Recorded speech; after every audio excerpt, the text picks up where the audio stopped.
They say fiction is just reality in disguise.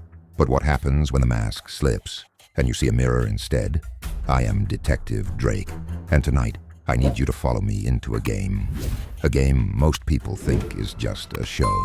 Colorful sets, blood, shock, ratings. But what if I told you the roots run deeper? What if the real horror didn't come from Netflix, but from whispered truths, erased names, and a paper trail soaked in quiet screams? I was tipped off during a closed-door interrogation. A man, mid-40s, eyes hollowed like caves, whispered something before passing out from blood loss. It was real. The game. I saw it. They recruit from debt. Now, normally I'd file that under delusion. But something about the way his voice broke on the word recruit made my gut twist. I started digging. South Korea, yes, but not in the ways people expect. Not television, not entertainment. Patterns in missing persons reports.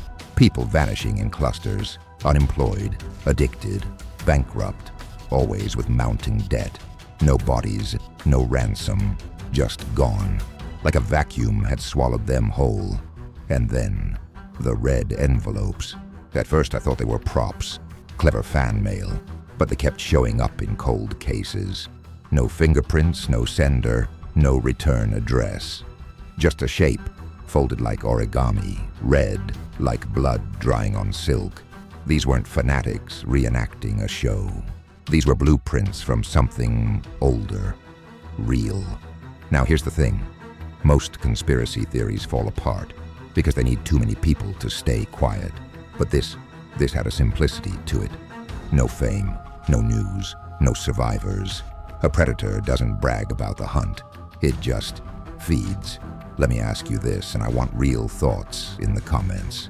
If you had nothing left, no money, no friends, no roof over your head, and someone offered you a game where the prize was everything, and the price was your life, what would you do?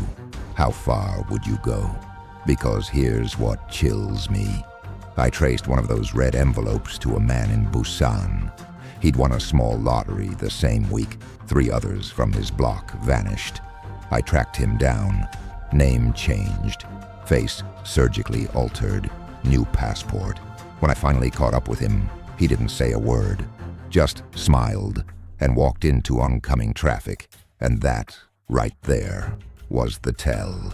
It wasn't guilt. It was escape. From what? Who? Still unknown. Viewers, I want to bring you into this. I've shown you pieces, but now I want to know how you see the board. Drop your theories below. Could this be a global recruitment ring using the same tactics? A rogue experiment? Or a myth that's become so real it's started infecting the truth? Be my second set of eyes.